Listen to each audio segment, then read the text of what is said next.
What's going on, everybody?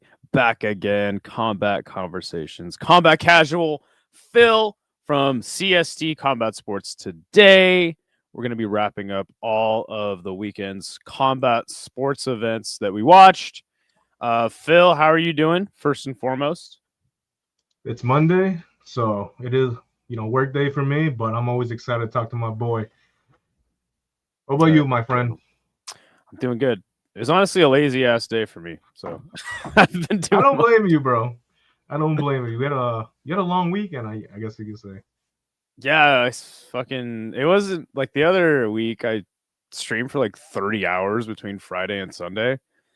It wasn't that bad, but yeah, it was quite the weekend for me. So but yeah, what did you think about this weekend of combat sports? I would say Friday I was more locked in just because there was some LFA fights that was going on. And then obviously my favorite card of the weekend was one fight night 37 or 36. I forgot which one. We had Roman Kriklia versus what's his name? Samit Agdiov. And then I jumped on stream with you randomly for a knockout versus Kung Kamai. That was fun. That was my first time ever watching Knockout Live with somebody. And I enjoyed that show. And then UFC, I'll be honest, I wasn't too locked in on that card. I mean, on paper, previously everybody was talking about before, and that's just me. This card wasn't really, the most exciting. But from what you told me, you said it was a great card.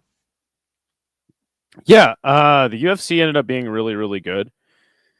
The energy of the Apex obviously kind of hinders the entertainment value in a lot of different ways. But all things considered, it was a great card. We had a lot of finishes, competitive fights. Obviously, Bonfim getting a knockout in the main event. We'll talk about that a little later. But yeah, I thought it was a good card. The problem is like I have learned as a combat sports fan and someone who started watching the UFC initially, like as my first foray into combat sports, that you have to lower your expectations when it comes to the UFC these days because it's just not like it seems like the cards are separated into like it feels a little more like boxing nowadays, right? Because like even though you do get very good fights on the prelims and like undercard on the main card fights, it's like okay, the Apex shows are like their lowest level of content for people on the main UFC roster. Fight nights, and then you obviously have pay-per-view. But even the pay-per-view cards are like, it's like, oh, here's the undercard, and then the main card. One thing, a big issue that I've noticed as well, especially this year, is like sometimes the prelims will be so good rolling into the main card with a lot of momentum, and then the main card just sucks. Or vice versa. Like the prelims, it takes so long to get into something exciting, and then the main card hits. So it's like, this was a good card overall. So I'm when the UFC does good, obviously they're the best thing in mixed martial arts. But when they fall flat, they fall flat. So I've just kind of lowered my expectations for the entertainment I'm going to be getting out of a UFC event. Yeah, previously there'd be some type of hype up for each event back in the day. You know, obviously you started like a lot later than most of us. So what did you start like COVID? I would say, right? Yep. So Just before the first event I watched was well the first. Okay, so the way I started watching the UFC was I got into the sport because of Khabib versus Connor. So I'm kind of on yeah, that wave of fans. I know that was a big influx. But I started trying to find UFC events for free on YouTube, and I ended up finding a channel that was broadcasting the commentary of Gaethje versus Cowboy, yeah, and I was like, "Oh shit, Justin Gaethje knocked this guy out." I'm like, "Fuck, okay, I got to start watching this." And then I think I watched an event, and then I watched Izzy versus Bobby Knuckles. yeah, Then I actually bought the pay per view. And the reason why I bought that one specifically was because I was like, dude, this guy Robert Whitaker reminds me of like the Bushido spirit that like yeah, Khabib had, right? Where it's like no shit talk, no bullshit, just the aspect of the combat sport. So that's why I watched that one. So yeah, but then obviously you had Whaley versus Joanna, and then that was the co-main of Whitaker and sorry Adesanya Romero, and then yes, soon after I think the next event like COVID hit. yeah. I think the issue with nowadays, well, especially with fighters, they kind of rely too heavy on social media to like boost themselves up. So you kind of see guys not really acting like themselves. You know what I mean? Like they're not really genuine or authentic, right? Before, like you just had guys that just get in there and fight. You know, like no bullshit social media posts. You know, they just get on the mic, talk this shit, and then they go fight. You know what I mean? I mean, I think Chael Sonnen was kind of like the first one of the first guys to really do it, to just get on the mic, get on. I don't know about social media, but like he would get on there, sell the fight, and then same thing with Connor. You know, I watched every single Connor's fight from his debut and everything. I seen his weigh in and everything that when he knocked out the dude with a DBZ scouter, Marcus Mhm. Brimage. And I was like, who the fuck is this guy? Who's gonna beat my guy Marcus Brimage? Because I was like, yo, don't beat the guy with the DBZ scouter. This guy's definitely gonna win. And he got knocked the fuck out. And I was like, all right, this guy's legit. And then my first pay per view that I streamed, first ever time I streamed a pay per view was Anderson Silva's Chael Sonnen 2. And I was Okay. so freaking nervous in that fight, heart pumping, because I wanted Anderson to win that fight, and he did. And then right when he finished him, the freaking stream died. I was like, no.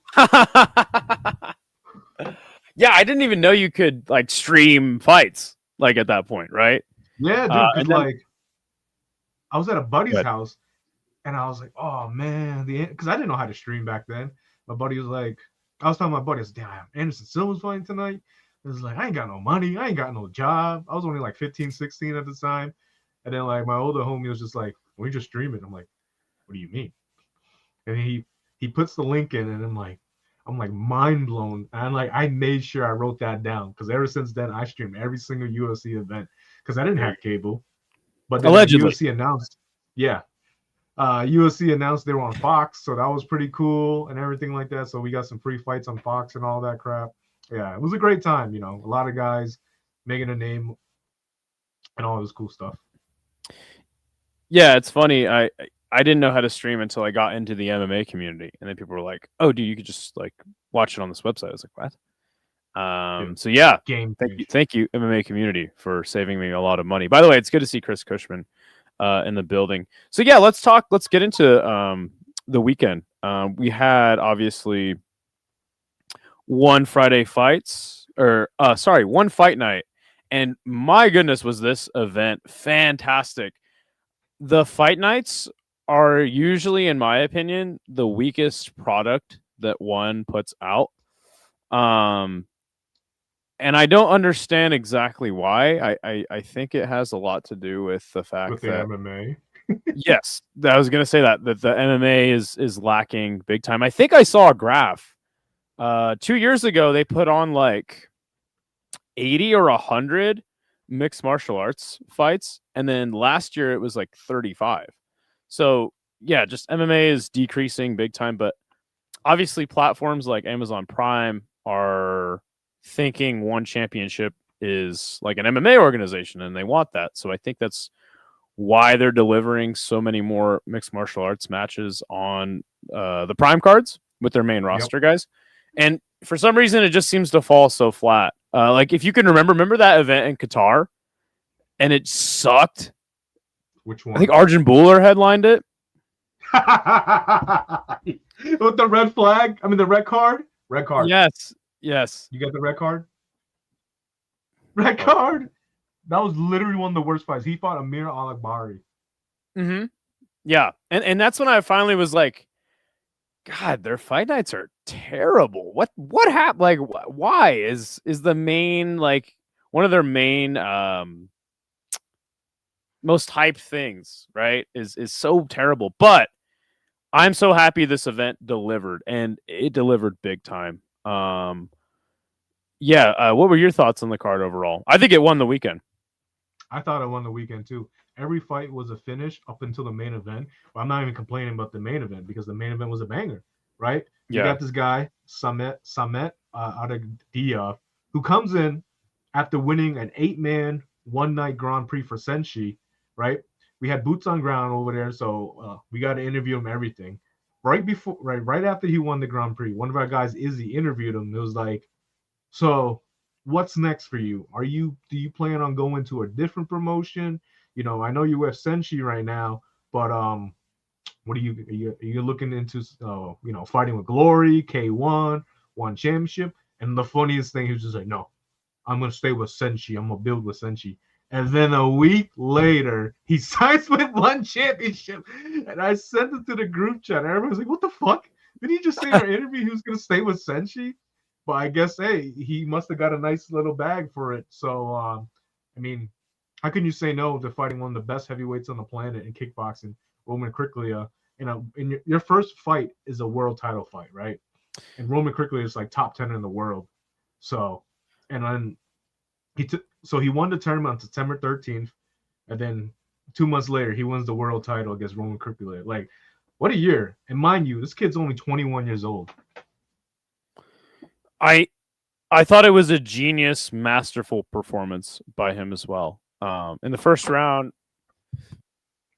Kriklia is throwing bombs at the dude, and here's Samet just chipping away at the legs. I can't remember if it was late in the first or mid-second round that Kriklia's leg had started developing a giant welt.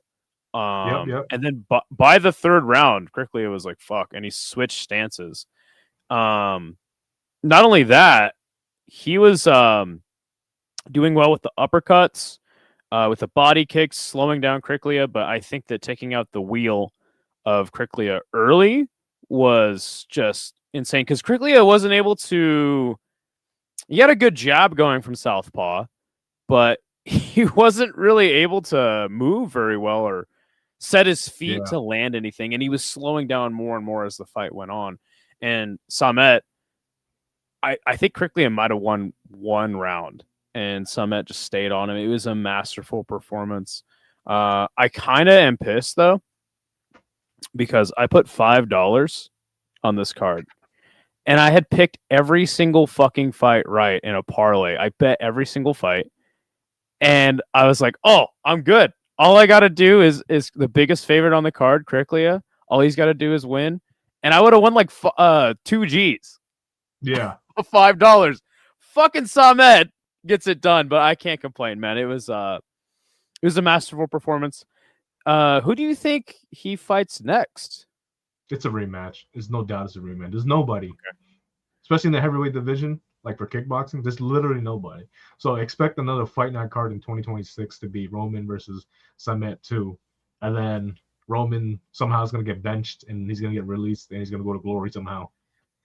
That would be That's sick. What's going to happen. He has a win over Tariq, the current Glory light heavyweight champion, in one, which I had no idea about until I looked into his record on Friday night. I was like, he's beaten Tariq? And Tariq just beat Bahram in one of the best kickboxing matches I've ever seen. So amazing fight. I mean, that would be cool, but I kind of feel like because remember when Alex Nicholas beat Ursel? and then they did a rematch, and then now Alex Nicholas isn't even on the roster. You're like, what? So he actually asked for his release.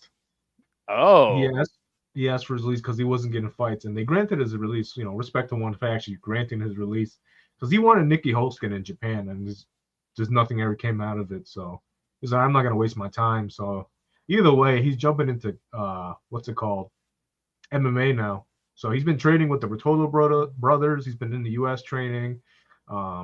He did put a post out like, where should I go next? PFL, Glory, like Glory is still in his mind.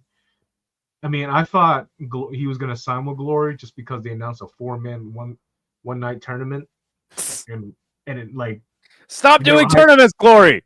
But here's the thing: they were hyping up, who's the 4th man, right? And like, oh, all right, maybe this is time they announce Alexis Nicholas. It's fucking Don Snow. I'm like, I don't give a fuck about Don Snow. You know what I mean? I'm like, I was so disgusted. I was like, oh, whatever. At least the light heavyweight tournament is gonna be good because they got Artem Bakitov, Milos, Kemsa Harris, Caceres, and what's his name? Donaghy Abima? I think no. Abina, yes. Was it Abima? No. I thought he was moving up. He's a light heavyweight, but yeah, it is Donaghy Abima.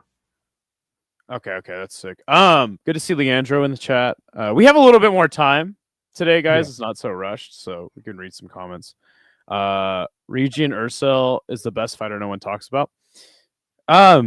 Cool Breeze had mentioned that to me while we were watching this main event, and I had to look into like Beyond Kicks rankings, and the only guys that I think could compete with him would be like Kawazi, but I feel like Ursel probably stomps Kawasi. What do you think? I don't know, man. It's kind of tough. Kawasi's tough too. He didn't have like 2 of his last 3 fights go to draw Bestati. Yeah, and I don't know. I feel like Kawasi has a weird style. He does. He has this. God, he kind of lures you into this like weird inside fight, but he'll keep up the pace with you and like kind of pick it up as the rounds go on. Yeah. So it would be a weird fight, but just for that reason alone, I'm like, dude, Ursel has power.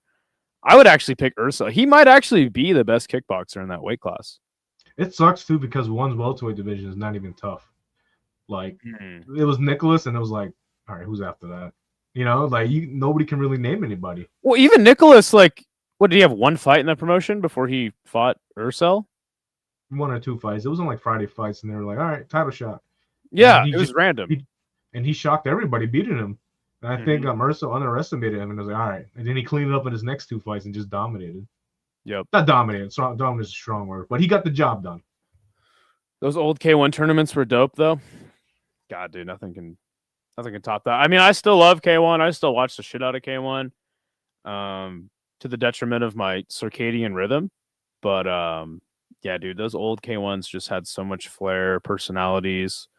Nothing will ever top them. I like that Glory is trying to do like the one night tournaments, but then when they do them, they just feel so insignificant. And then they do all these other tournaments inside of tournaments, and you're just like, can we stop?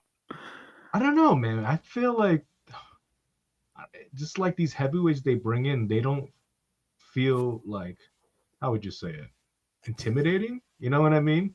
They seem like a bunch of nice guys. Like, yeah, represent my country. I'm gonna knock you out. Sure, whatever. Then you got guys like Baharam, who's just like, yeah, I'm a fucking savage.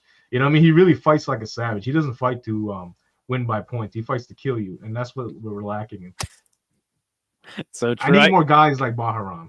I like that they had Sinner. God, who did he lose to? He lost to some guy named like Thomas. It doesn't even matter because him and his opponent both tested positive for steroids. That's what I was gonna say. It's like, so he didn't actually lose, but it's like, okay, why did Glory like bring in Sinner randomly, and then now Sinner's fighting?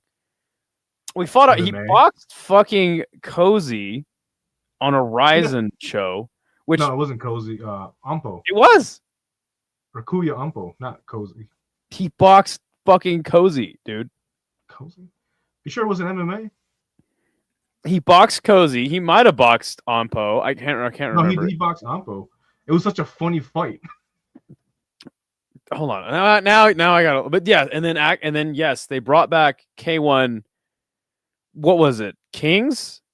What do they call that shit? They brought back K1's like MMA rule set to have Cena fight a guy in MMA on a fucking K1 show, and you're like, what is? Yeah, it was. I gouged him, and then fucking the fight was called off. I'm like, but that's typical Cena, though. Yes. Hold on a second. Now this is gonna piss me off. I have to find this. What did he? So he boxed Ampo last year for New Year's Eve. Yes. And then he boxed Koji Tanaka. Oh, you said Cozy. I'm like thinking, who the fuck is Cozy? Yeah, well, his name is Koji Tanaka, but like they call him Cozy. Don't know why, but yeah, like yeah, he's like a tiny dude. Like he's like my size, and here's Cena Caribbean boxing him. Like, yeah, so I don't know why Glory would sign a guy like Cena and then just like be like, yeah, nah. Bro, keep this though, right? It's not even surprising to sign Cena. They just signed a strong man. He's fighting Errol Zimmerman in Glory. Yeah, for a last heavyweight standing wild card spot. What the fuck? It's like Alex Simon or something like that. He's from like Australia. Okay, but what I'm saying is, why would they sign him for one fight? You know? They're doing what Friday Fights usually does, non-exclusive contracts. So let's talk a little bit about the rest of this card. So Nico Carrillo obviously taking was it 2 L's in a row or just the one to Nabil? No, just the one to Nabil. So Nico's only lost once. Okay, yeah, and that was to Nabil. Before that, I thought that he had he fought a lot of legends, but I thought kind of on their way out. And then he beats Sidichai. They get rid of Sidichai. But he fought Luke, the chef, let's say, the United States representative for Muay Thai over in one. And I kind of thought this would be like a can crush. I guess that's a little disrespectful. I like Luke Lassay, but he's just not polished enough. But geez, I didn't realize how little regard for his chin Nico had, because Nico's on juice. I'm just gonna say that's definitely on the juice. Look at him, man. Yeah, but he just walked forward, got tagged by Luke, didn't give a single fuck, and ended up stopping him, which was pretty damn sick. What do you think about Nico's performance? I mean, it was kind of expected. Like, he was gonna slime freaking Luke Leslie. Like, Luke's a fun fighter to watch, fun, exciting style. But like, he's not gonna beat the best guys. He's gonna beat the cans, you know. Yep. Like, I don't think he's gonna beat a Thai guy, to be honest. So, Thai guy in his prime. Oh, you talking about Luke? Yeah, I'm talking about Luke. Yeah. Okay, got it. Nico, yeah. I mean, this is probably juiced out right now. I think he gets crushed by Taiwan Chai. Any other Thai he'll probably freaking lose to. Maybe Joe Nanawa he can beat, because Joe Nanawa's washed. I mean, I don't know. I just with Nico, just he fights like a bully, right? He kind of just walks you down. Yeah, he's gonna throw. He's too hittable. He's gonna get tagged by one of those top dudes like he did Nabil. But Nabil's kind of, I don't know. He's in his prime right now, man. Yeah, when you find a Thai guy that's in his prime, you're fucked. Let's just say it as that. Yep. Like, if he would have fought with Superlek, he's fucked. Haggerty knows. Haggerty knows. Haggerty and Nico will be interesting. That's a sick fucking thing. Yeah, it's signed by both guys. It's fucking dope. That's actually fire. So Estupiñán taking 2 L's in a row, and most recently to Black Panther on Friday night, who came in on a fucking day's notice and hasn't fought for what, a year? Yeah, he was supposed to fight Sua Black, and the next thing you know, he got Black Panther. I think Black Panther might be better than Sua Black, so maybe Johan got the shit on the stick.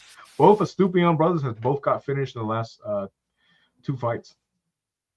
It sucks, man. I really like these guys, but they're just kind of crazy. They're just super athletic and raw.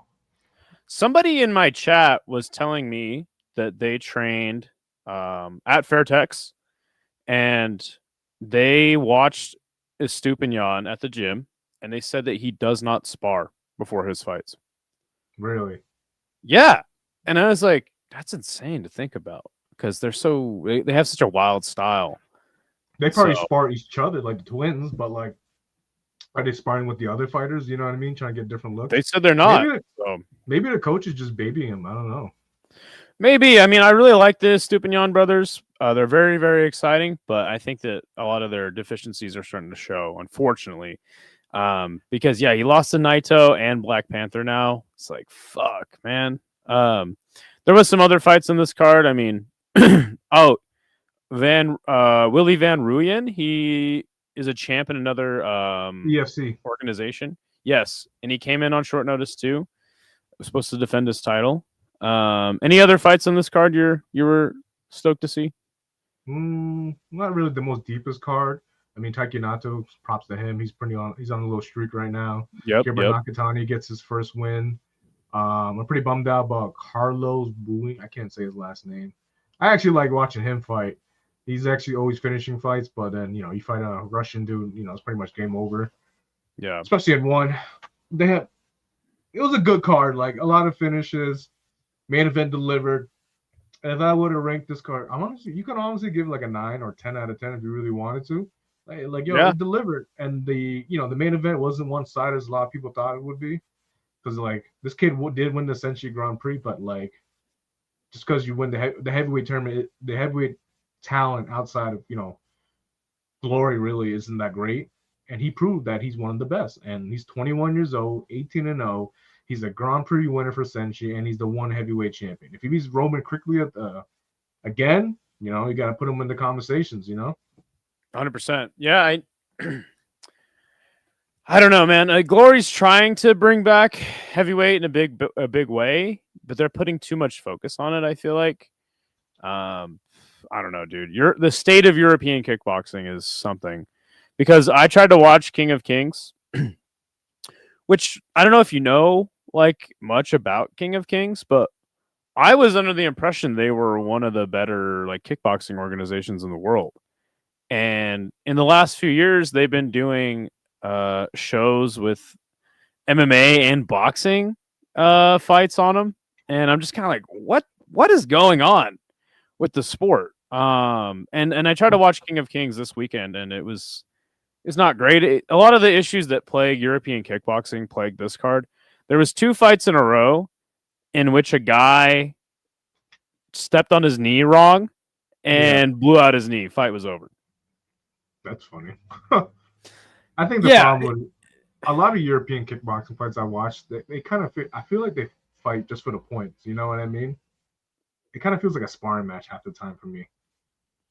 I agree. And then when you watch like J-Kick, they just trying to fucking kill each other.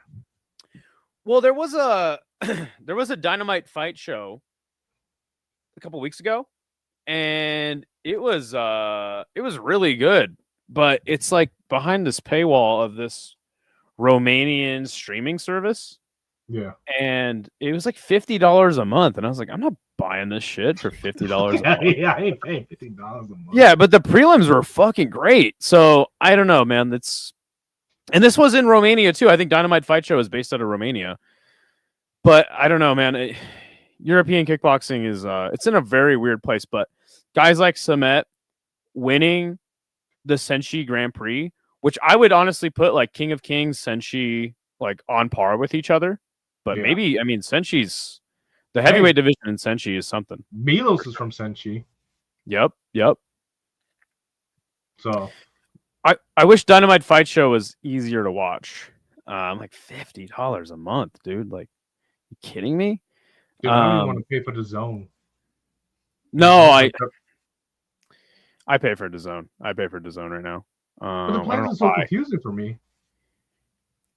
Now remember when DAZN first came out and they're like, we're going to end the pay-per-view model. And then how long did it take for them to be like, all right, this one's a pay-per-view? It was like Triple G and Canelo or something, right? Dude, the only time I had DAZN was because I wanted to watch Bellator. And then it didn't last long at all. And when was Bellator on DAZN? Whew. Was it before COVID? Because I watched Chandler and Benson Henderson, I believe, or Chandler or Brent Primus 2, I think it was. But other than that, it was like $20 a month during that time. Now they raised it up to like 35, I think. I'm like, yeah, get the fuck out of here. Good to see Isha in the chat. He says Fury and My one boy. stole the show. Pancrase Blood tournament finals were great too. I want to watch Pancrase, but it's always on during Rise or something else, you know? It's like, fuck. Pancrase is a real MMA OG organization. They've been around for God knows how long. The 90s, right? Maybe even late 80s. They've been around for a while, and they had the most weird rule set ever. I think they didn't allow ground and pound or something like that. Was that the one that did the palm strikes for a time? Yes, with Boss Rutan and Ken Shamrock, Frank Shamrock, and a bunch of different guys. Interesting. So yeah, and then after one, Phil made a guest appearance on the show. We watched Knockout versus Kun Kaima. And my goodness, that was so fun in the prelims. The main card fight was fun too. There was an eye poke, which I do want to mention quickly that this weekend there was 2 eye pokes in Muay Thai shows with small gloves. And the other week when Gone eye poked Tom, I was like, you never see eye pokes on these small gloves Muay Thai shows. It's a skill issue. Like this, they're just not as good as strikers. And then this weekend, literally 2 times. I still stand behind that. I think it's a very rare thing in small gloves Muay Thai. But yeah, those Kun Kaima guys, they just swing for the fences. It's so sloppy, but it's probably one of the greatest things on the internet right now is Knockout, dude. And they have such, I wouldn't even say low level production. They just have a low budget, right? Because they're like in this warehouse with this weird octagon ring. And they got the fights. The big screen is just a projector in the back, and there's like maybe 35 people in the crowd. Gorgeous ring card girls, and the fights are just bangers. I think that whole show, 5 fights, lasted an hour, and it's free on YouTube. It's like, what is going on? Why we need to be funding this? You know? It looks like it's in a middle school lunchroom or something like that. You know what I mean? Which, you know, like Rise, most of their events, and I think Crush even, most of their events go down at Korakuen Hall, which is like, it's like the MSG small theater of the Tokyo Dome. And that looks like, yeah. So Korakuen Hall is at the Tokyo Dome. It's just in a little building off to the side. Today? Yeah. I was looking it up one day. I was like, oh, it's at the Tokyo Dome. And that looks like it's a fucking, you know, school cafeteria, but this is even more like, it reminds me of that last Don King show. Remember with Adrian Broner?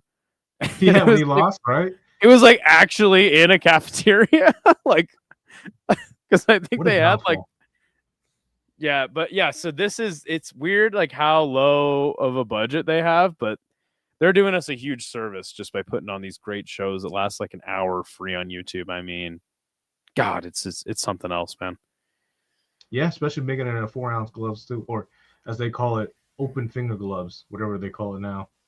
Yeah, well, they do have regular gloves. I think just on their, so there's 3 different rule sets in Knockout. It's Knockout Unlimited, which is MMA kind of.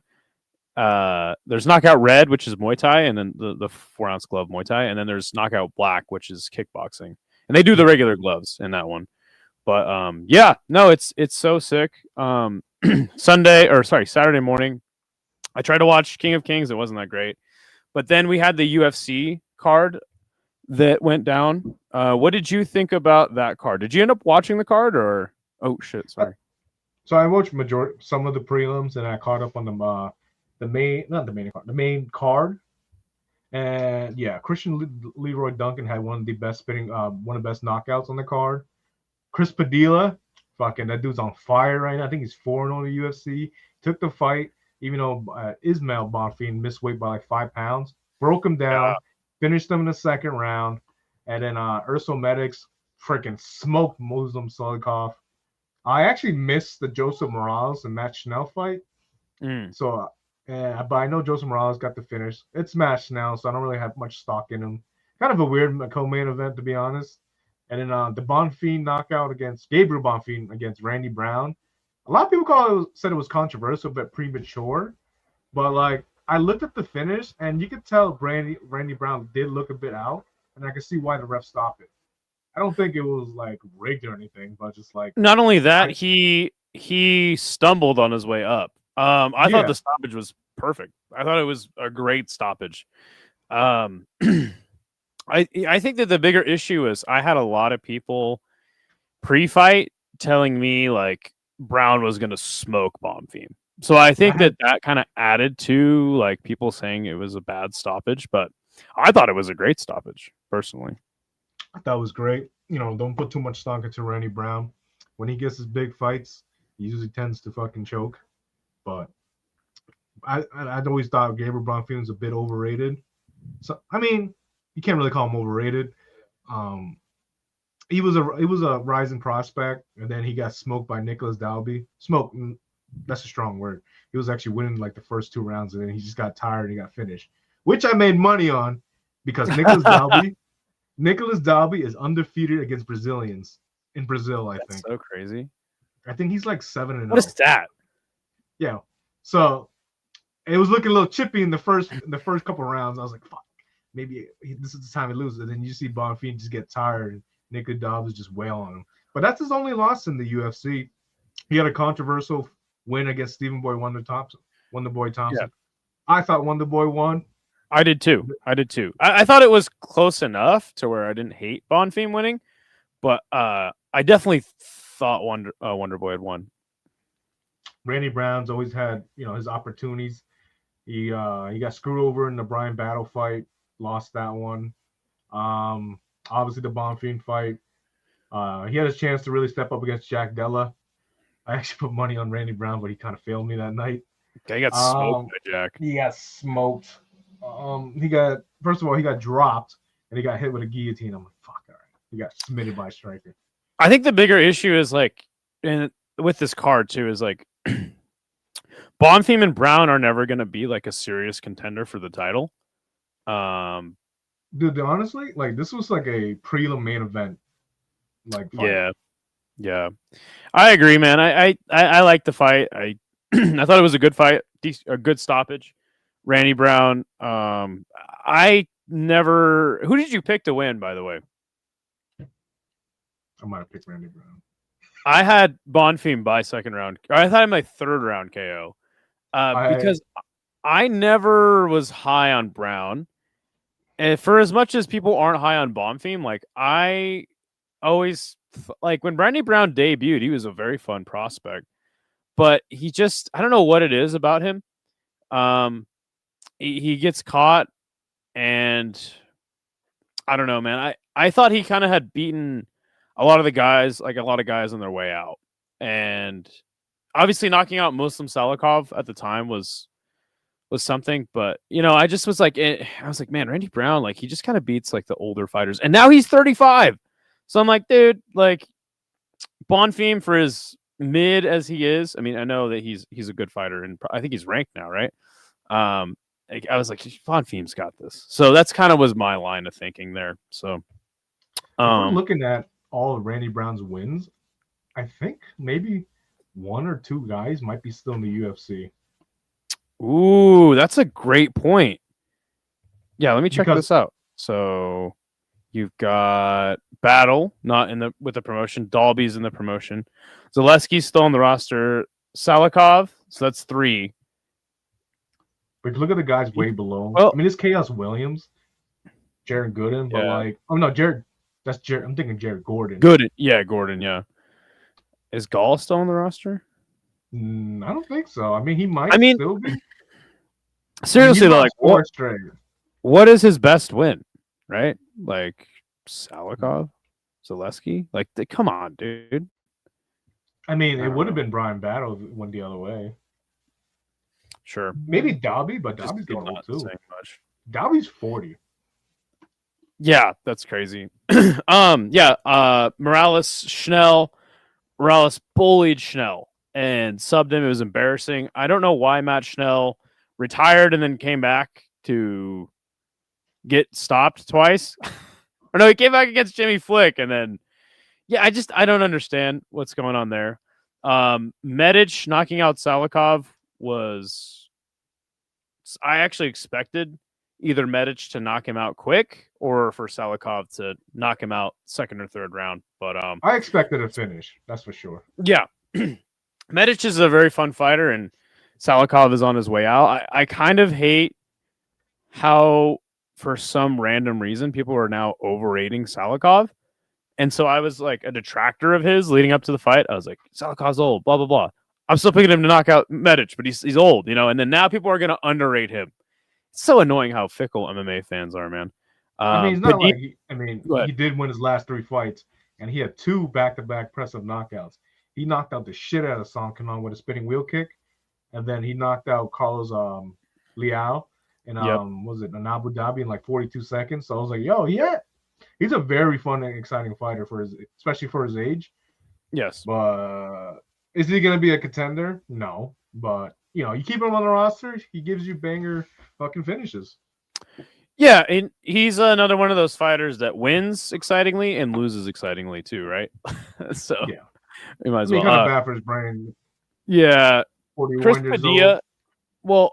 Well, Muslim Salikov had an entire Wushu Sanda career before he fucking went to MMA too. So it's like, I don't know when he calls. I think his days in the promotion are numbered, and hopefully fighting in general. But Chris Padilla had a weird fight with Bonfim because Bonfim was cruising all the way up to like 3 minutes into the second. And I was like, what the fuck is Chris Padilla doing? Like, what is the game plan here? Get hit by Bonfim, move into range, and just keep getting hit. And then all of a sudden I think it was like a knee to the body and then a knee to the head right after. And then Bonfim just crumbled. Chris Padilla TKOs him. And I watched Ishmael Bonfim become the Herbert Burns of the Bonfim brothers, right? Because I thought he just kind of quit after he got hurt. He had a lot of hype coming in, the Bonfim brothers. Yep. And then he got smoked by BSD. And it kind of just went downhill after that. Everybody he kind of just got exposed, you can say. Yeah, 100%. But watching him quit like that, I was like, that's a bad look. And maybe he was that hurt, fair play.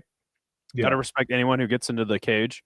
But from my eyes, I was like, dude, I just watched a guy quit. And it wasn't even like he was gassed. Like he got hurt and just fell apart. But I don't know. Maybe he was gassed too. Honestly, looking at Bonfim's wins, it's really not that impressive.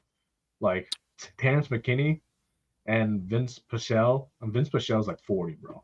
He was the oldest fighter on the roster for a while. I don't even know if he's still on the roster. He might have retired. He's 42 right now. He beat him last year. And then, so the losses that he took for Bonfim was BSD, Nazim Sadikov, and now Chris Padilla. And Chris Padilla has been on fire. Like, he has not lost in the UFC. He's 30 years old, and he's 4-0 in the UFC right now. Yeah, it's sick, man. 3 of his 4 wins are by stoppage, so he's looking pretty good. And he was an underdog.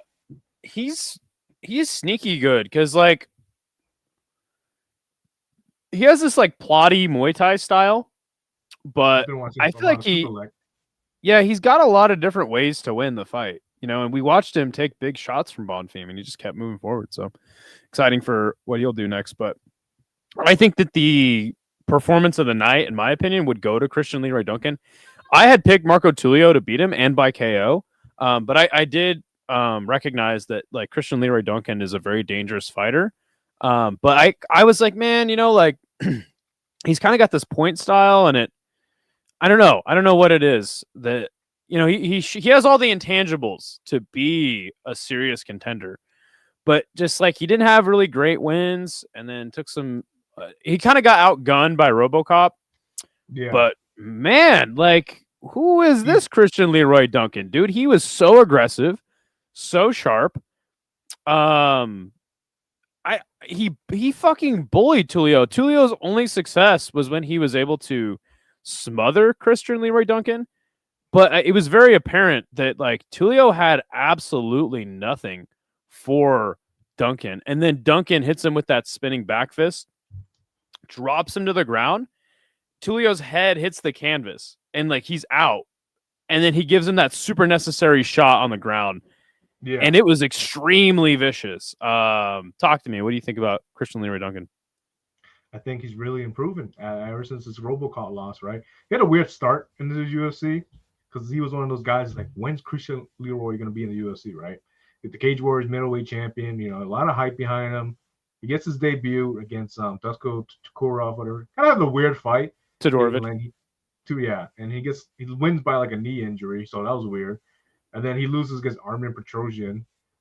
And like that fight sucked. Like Armin just kind of just held him, and then like Christian would try to throw offense, and it just didn't work. Armin would just kind of just walk forward, push him against the cage. It was one of those fights. And then I think he went on a little streak. He knocked out Dennis Tululin, something like that, and then Claudio Ribeiro. So he's building momentum. He gets a top ranked opponent against RoboCop. RoboCop kind of stops him in his track, and then after that he kind of just. He's back on a win streak. He's won 3 straight. Andrei Pulayev, I think that's his name. And he finished Eric Anders. I think he's the first guy to finish Eric Anders too, I believe. Yep. I lied. Is it? No. Oh, okay.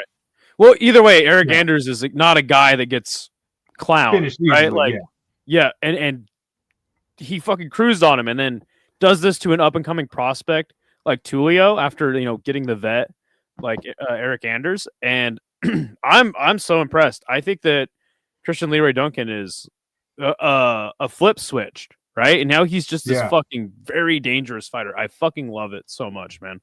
Excited to see what he does next. Emmers had I would say, vet performance win over Hyder Emil. The grappling was close in the first round, and then Emmers was like, nah, fuck this. I'm going to wrestle this guy. Dominated the fight. Barcelos and Simone was probably best fight of the weekend, if you ask me. Maybe that's crazy to say, but I thought this was a fantastic fight. I actually missed it. Okay, it was a great fight. Simone actually had, I think, kind of wobbled Barcelos in the first. Yeah. And I was like, oh, let's go. Like Ricky Simone. I'm a fan of Ricky Simone. I was like, oh, he's got this. And then Barcelos just adjusted. Head movement was on point. Lateral movement was on point. And he just started cruising on Ricky Simone. I thought Ricky Simone had his moments. But, I mean, these two slugged it out. And it was a fantastic fight. Let me actually pull up I'm actually curious on the striking numbers. Simone is... How old is he? I can't see because the chat's blocking it. Actually, I'll look over here. Yeah, no worries. He's 33. Yeah, man. Ricky Simone, funny enough, he's the only guy to finish Merab in the UFC. Yeah, was it with a knee? No, the guillotine. Okay. Merab didn't tap until the bell rung, and then he was already out. Yeah, isn't that nuts? And then he literally was he on like a 14 or 15 fight win streak? You know what's effed up? Ronnie Barcelos beat Peyton Talbot, and fucking he still doesn't get a ranked opponent. Like he gets Cody Garbrandt next. Wait, was it Cody Garbrandt that he got next? Yeah, Cody. Well, he beat Quinones and then Talbot, and then he gets Garbrandt and Talbot. Simone. Talbot beats what's his name? I think it was something Lima. Felipe Lima. Oh, Felipe Lima, who was I thought was a and then he gets a top 10 opponent and Henry Cejudo. I'm like, bro, I get it. Like, you want to push the guy, Frank Ocean's boyfriend, apparently. What's up with that? What is he? Doesn't he call him P in his Instagram story? He's like, hey, come here, P. Who knows? I like Frank Ocean's music, but it was just so random. He's gay as hell. His music's great. The guy's just gay. He's actually gay. But no, yeah. 77 strikes were thrown or landed by Simone out of almost 200 attempted, and 86 out of almost 200 attempted by Barcelos. It was a great fight. I like the fight a lot, man. But yeah, and then Cavalcante proving that she's definitely maybe a threat to the title. We'll have to see how the division plays out at women's bantamweight. But yeah, rolling on. Josh Hockett gets a 56-second knockout against the grappler Max Jimenez. Then cuts a hell of a promo. Josh Hockett he's gonna be one of those guys that everybody's gonna hate. I feel like he's gonna be like not like a superstar, but he's gonna be in that Kobe Covington category. I like it. I don't mind it. I think it's fun. I don't love it. I think it's I think annoying. he's actually serious too. He's like, he's not being a character. That's just how he really is. At least I swear for me, it Barcelos feels is more on genuine roids. from Good to him. see you, Dead Space. Everybody's on roids, dude. Nick Diaz said it, right? No, Holy Hockett. shit. It's Fun. raining hard as fuck. Denise Gomez gets a decision win over Pennington, and it's so hard to look good against Pennington, but man, poor Tisha Pennington just can't buy a win in the UFC apparently. Marcos versus Johns, I thought this was really impressive. Miles Johns is a guy, yeah, sleep, and Johns is a guy I felt was underrated for a long time. Has had some close fights, really good fighter. This fight kind of, I think, made me change my mind a little bit on Miles Johns. I think Miles Johns is not that good at this point. I could have told you that. I kind of, maybe I overrated him because I was like, and I picked him to win this fight, by the way. I was like, dude, Miles Johns, it's just a volume issue, you know? But now I'm like, shit. A good win for Marcos. He has a win over Adrian Yanez. Yep. But yeah, then Zach Reese, comeback win against Jackson McVeigh. So on short notice too. Jackson so there you go, man. Sounds like a pop star. I don't know what it is. Like I just feel like he sounds like he was part of a former boy band or something. He was in NSYNC. You don't remember? Maybe. Yeah. So with that, then I watched boxing after this. You told me you didn't catch any of the boxing. I'm sure you watched the highlight. Vergil Ortiz gets a second round stoppage over Erickson Lubin, which I kind of suspected would happen because Lubin is a good fighter. He's lost to really only the best of the best, the top guys in his weight class, and he's a good fighter. But something about Vergil Ortiz, man, when he gets going, he throws his hands so fast, so precise too, in the pocket. And he just fucking gets guys out of there. I thought it was impressive, but expected. I kind of hated it because, like, you know, I'm trying to watch boxing. I'm trying to get into boxing. Yeah. But the shows are just so slowly paced. And like I think, okay, what's weird is you can watch 2 whole fights in the UFC go to decision before one boxing event is done. One boxing match is done. Or even 3 fights. Sometimes, yeah. And what I was saying is, I was like, dude, what is going on? Like, I feel like time. It's like when you watch boxing, you're in like a hyperbolic time chamber because like time just slows down, and you're just like, what? Why is this taking so long? I think that they're lying about how long a second is on boxing broadcasts. Honestly, I think that's what boxing. They do a lot of unnecessary things, really. Like they want to, bring the commentators, the best people, and everything, and then they go backstage, and then they cut a promo, and they do this and that, and then do their walkouts, and then next thing you know, they're doing the national anthem or something like that. And it's just like, guys, like we don't really need all this. Like, I kind of like the Japanese card, like boxing cards. I feel like they go better paced than the American shows. People have been telling me that. I'll have to watch the next one because Tenshin Nasukawa is going to box Naoki Inoue. Is that his name? WBC title. Yeah, that's in the 24th. Okay. So yeah, I'll have to check that out. But tell me what your thoughts are on Vergil Ortiz getting the stoppage over Lubin. As expected. Didn't think it would be that fast, but he did it as expected. He's considered to be one of the best welterweights on the planet. He's in the conversations, not like at the top, but he's in the conversations to fight the top guys like Boots Ennis, Terrence Crawford, a bunch of other guys that we can name. But he's definitely one of the faces of Mexican boxing, or at least Mexican American boxing. Yeah, he's up there with David Benavidez, and Bam. Is it Rodriguez? Yeah, Bam Rodriguez. So, like, those are like the top 3 guys that's kind of leading the way for Mexican American boxing right now. But what fight do I want to see him next? We have to capitalize on the top fights in boxing. Like, I don't want to see him. Like, I didn't know who the fuck Lubin was. I'm gonna be honest. I didn't know who the hell he was. Okay. I knew the Russian guy who we fought last because he fought Terrence Crawford. So all right. That fight was a great fight, by the way. Israel Maradov. I don't know what his name is. Ismail? Is it Ismail? Ismail Is- Madrimov. Yes, Yeah, Madrimov. Madrimov. So Yeah. that was a great fight. Every fight I've watched Virgil Ortiz in, he's always in a great fight. So I never get bored of watching him. Same thing with Benavidez and Ben Rodriguez. So that's The, one is so the- obviously everyone wants to fight. Everyone wants to see him fight Boots. Duh. It's a fight to make.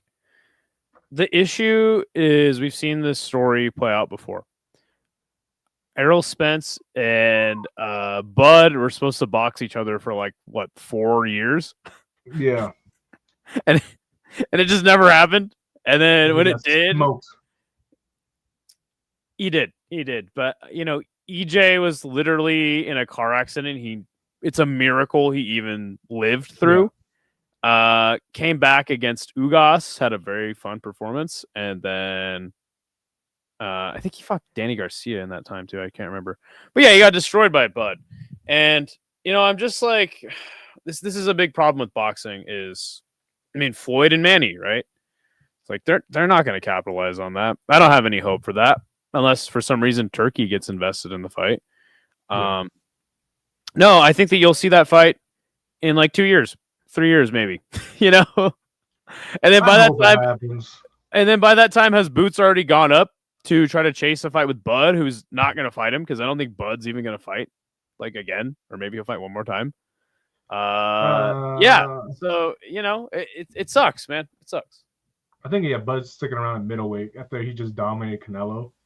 Yeah. So I think there was talks about Janibek, but Janibek's fighting somebody else. So I don't know what's next for Bud because like there's no other bigger name for him than freaking Canelo in the game of boxing, right? He's got to fight Usyk. Yeah, I mean, right?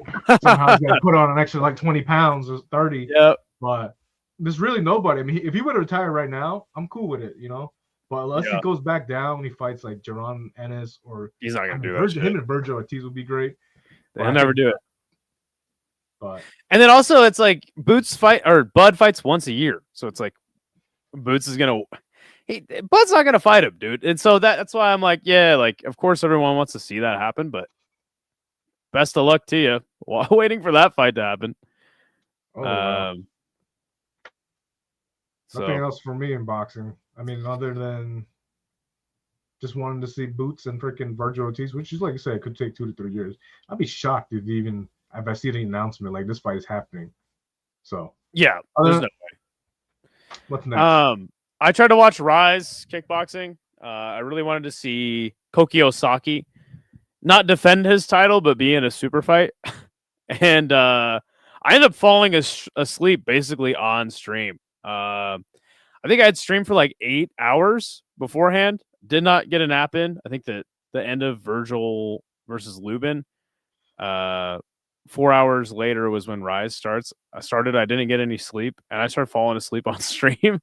So I fell asleep for like 20 minutes off camera. Came back, and I was like, yeah, I'm going to end the stream.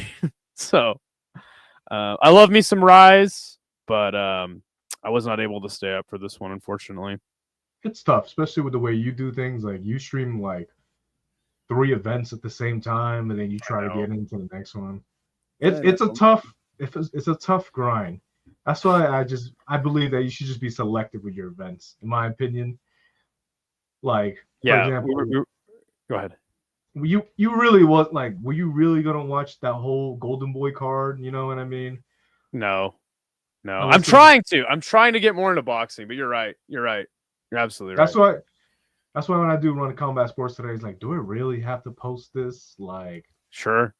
You know what I mean? Like, just post the things that you feel like this really excites me, you know? Or do the streams that really excite you. Yeah, and I tried to do that with King of Kings, but it ended up falling flat. Don't kid yourself. You know, like nobody talks about King of Kings. Let's be honest. It's their last kickboxing only show of the year. They're doing like MMA and boxing events with kickboxing in Houston. If I was to stream like you, I would just pick the ones I really want to talk about. Like, yeah, I'm gonna watch this event and I'm gonna talk to Skate on this podcast about it. Yeah, for sure. I'm gonna keep. I don't know. We'll see. You know, things always evolve and change. But yeah, man, that's basically the weekend. Wait, Um, whoa. That was not the weekend. We okay. missed one card completely. Not gonna talk about the card, but one fighter specifically. Can you guess who? Maybe two Delano actually. Taylor and Fury. Delano Taylor Fury. He fought in Fury for some reason. Who? No. Delano Taylor. And talk about a highlight reel freaking finish this weekend. He got caught up. Muhammad Mokaev. Oh yeah, he got a knockout on Brave. Yeah, he had one of the sickest head kick knockouts I've seen. He threw like an up kick and then like he didn't even drop his full leg down. He just came back up like a question mark. What's the question like a switch? I don't know the name of it. And he just dropped him. It felt like a kick jab. I don't know what it was, but it was a beautiful knockout. He dropped him. He finished him ground and pound, and he captured the Brave CF title, the flyweight title. And then he gets in the ring, the cage, with the Brave CF bantamweight champion. I forgot his name. He's from Siberia. And then they're like, "Yo, let's do this fight. Let's do this fight." And then he's like, "Yeah." The Brave CF bantamweight champion was like, you know, Muhammad, the president of Brave FC, he's like, "Only Muhammad pays me, I'll do this fight." And Makai was like, "Don't worry about the money. I'll give you your money's worth." Damn. All right. Shit. Yeah, I actually got the knockout right here. Here. I think they have it on Instagram. Yeah. That's it. Oh, he clipped him. He caught him. He clipped him. He caught him. That's it. Yeah, what the hell was that? Oh yeah, look at that. Oh, he clipped him. Yeah, you see what I mean? He's been looking for that head kick. Damn. Yeah, it was weird. It was like a body shot. Then he came up top. That was sick. Definitely one of the better knockouts this weekend. And then, you know, that's pretty much what wrapped up Brave CF. There was another event on Sunday, Brave CF 101. They did two events. They had a couple good highlights on there. They had a former Muay Thai champion on there, going 5-0 in MMA. Some middleweight, welterweight prospect. I forgot his name. He gets another brutal first round finish. Definitely one of the most random fights that over the weekend was Andre Arlovski making his Misfits boxing debut. Oh yeah, that's right.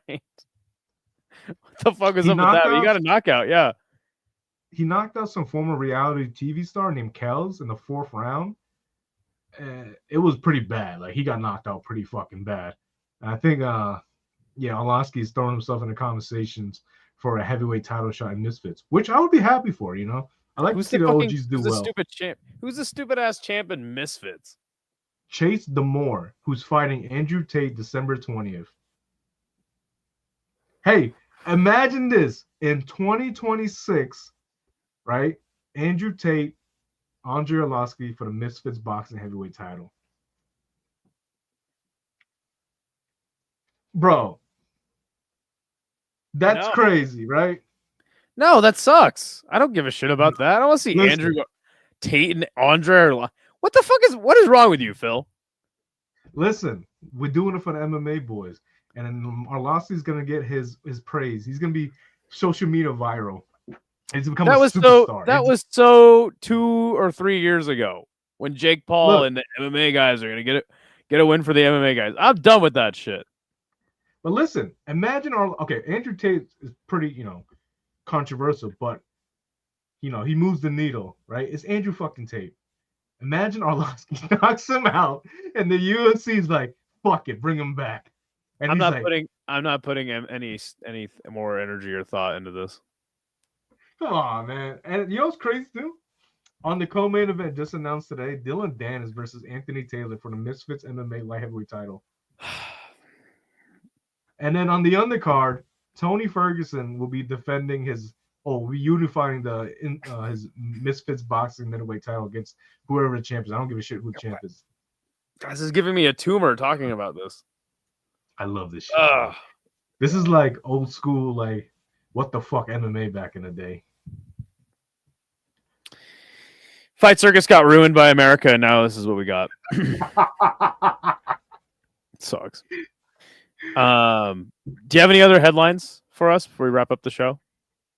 Do I have any other headlines? I'm trying to think. There was a lot of things going on. You said Delano Taylor and Fury FC. Yeah, Delano Taylor fought for some fucking reason. He won, so that's good. Maybe UFC will probably bring him in.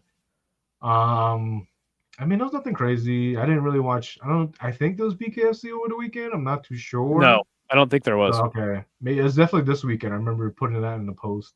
Okay. This I would say last weekend's card weekend wasn't that great for fights besides Friday night. There was some LFA fights on. I don't remember too many names from there because, like I said, there's too much to keep up with. But this weekend's cards are what we're really excited about. Come on, man. 173, UFC 322, KSW's on, and then we got Eubank versus Ben 2. Ben. Like that's just 4 K1, cards right there. K1 World Max. K1 World Max. I mean, I'm excited, but I'm also like, what? I might have to start smoking crack just to watch all the fights. I don't know what you're gonna do, but you don't need an in between that or something. Like you might just have to do main card only for like UFC and boxing, or just if I was you, I would just like fuck it. I'm jumping on for the main event of fucking Eubanks and fucking. That's a good idea. That's a good idea right there. I'll even jump on with you just to watch it together with you, and then you take your power nap, go on to the UFC freaking pay-per-view card, and then after that you could just stream 173 throughout the whole night. Who am I kidding? I'll be live. I'll be Combat Casual this weekend, live all weekend long, no breaks. But what we do have to do is we got to do a preview for 173. We got to call up Chummy Boy, try to get him on before the week's over, and if not, me and you can just do one maybe Thursday. We're talking about, yeah. And then we might have to do a. Well, we'll do this show, but last time we did that post show, it got like 1,000 views on the old channel, dude. It was crazy. So, want to get that? Yeah. Hey, maybe we could do both channels. Like, I would love to get some 1,000 views on my channel. Yeah, right, right.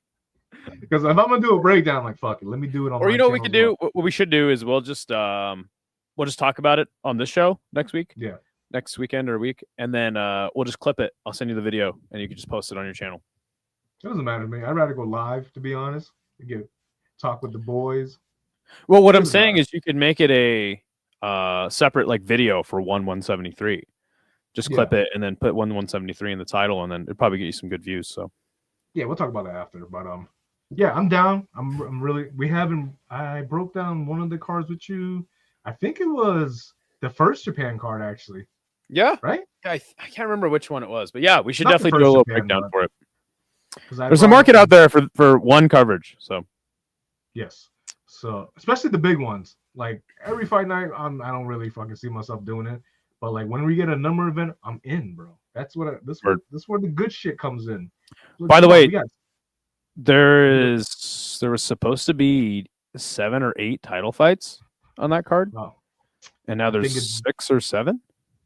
To be honest, with Rug and Anatoly Malkin not happening, I'm not stressing it at all. No, the first fight was dog shit.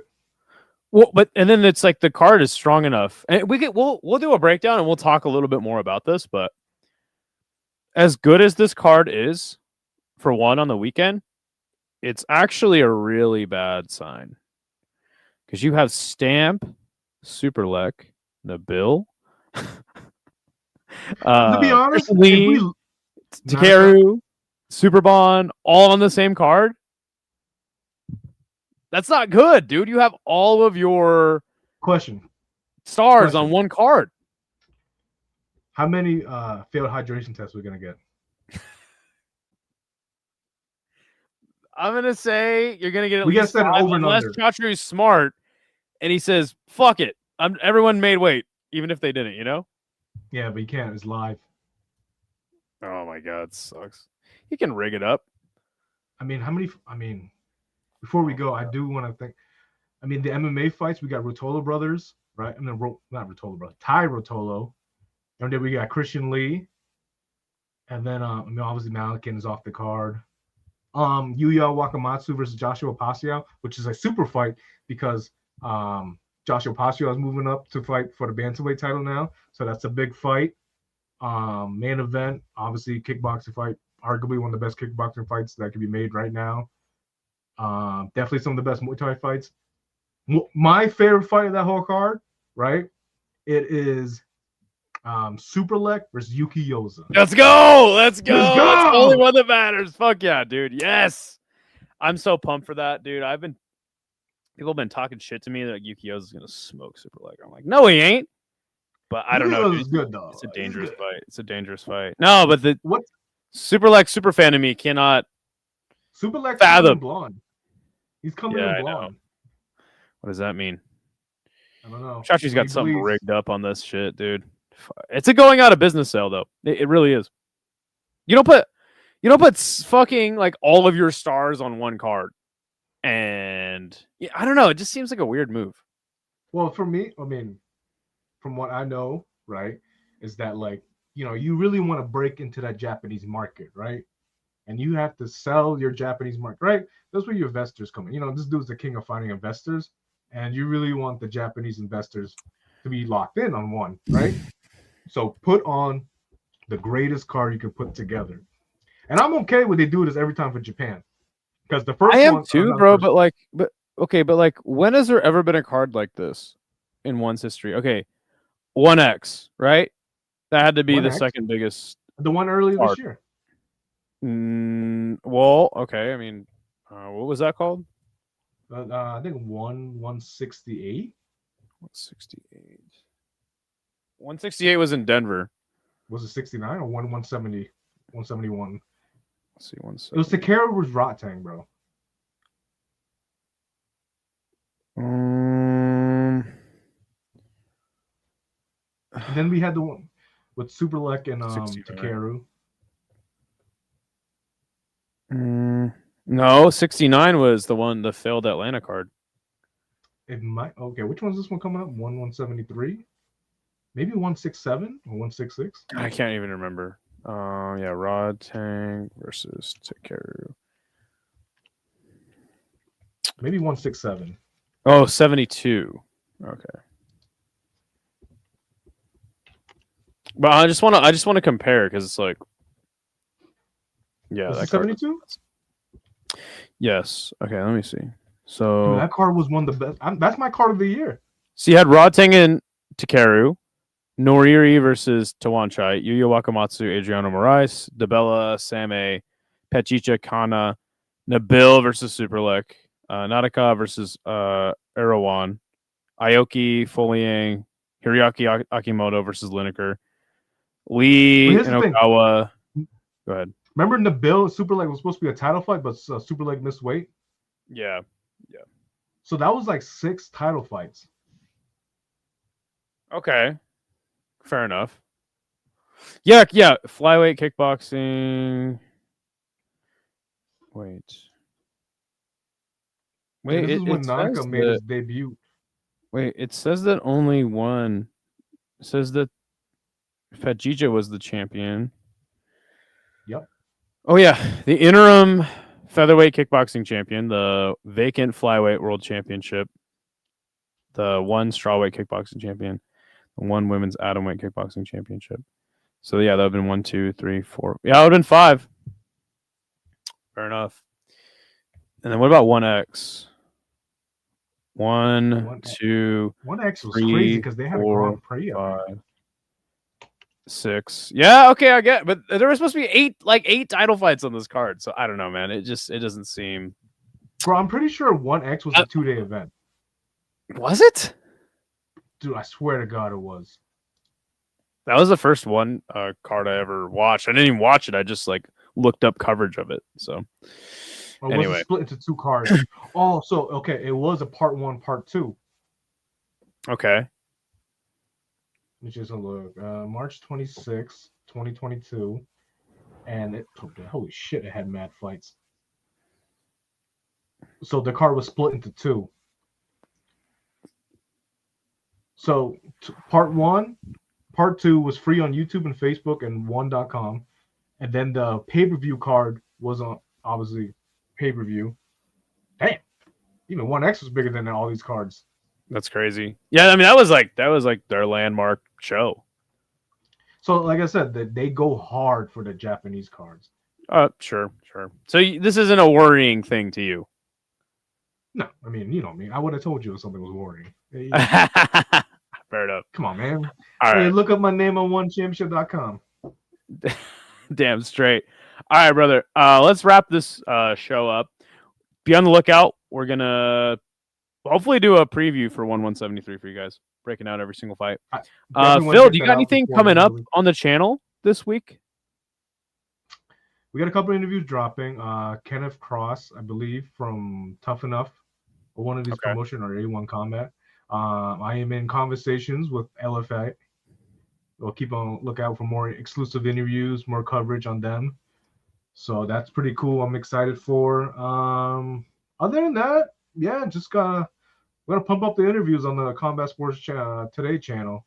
So we're gonna get more LFA guys and girls. So I think we're gonna have an exclusive interview with Alex Pereira's sister soon. Oh, sick. She's still fighting in She's karate a- combat. She's the champ still, and she's doing MMA with LFA. So a lot Okay, of cool cool, things cool. are coming with LFA. I just dropped Yeah. the link to your channel in the chat, so guys, go subscribe to Phil, CST. He's got a whole network of guys working on interviews with him, doing reporting on Twitter. You guys know what it is around here. I might, if I'm feeling froggy and can get someone to do the show with me, we might do a Who's Up Next after this. But if not, tomorrow, I got the pick show, the live chat, all that fun stuff. So we got a big, crazy weekend, and I'm gonna try to be well rested and cover all that shit for you guys. So you might see Phil hopping on for something too. But yeah, thank you guys for joining Combat Conversations. We're going to try to do this every week for you guys. So Phil, you have anything else to say before we wrap it up? Man, I'm so excited for this weekend. I'm dreading the Let's sleep. I'm calling out Monday, baby. Sunday night, we're gonna look at most likely Sunday night, we're gonna do the episode. Maybe right after 173, just get straight into a recap. I don't know what you want to do. We'll talk this week. There's a lot of great content to come out this weekend. Cool. All right, brother. Well, I appreciate you hopping on the show, my friend. Let's wrap it up. What the hell? Yo, the sign is real simple, B. It says wrap it up. Wrap that up, B. I don't think that's a good idea. Man, you want some too?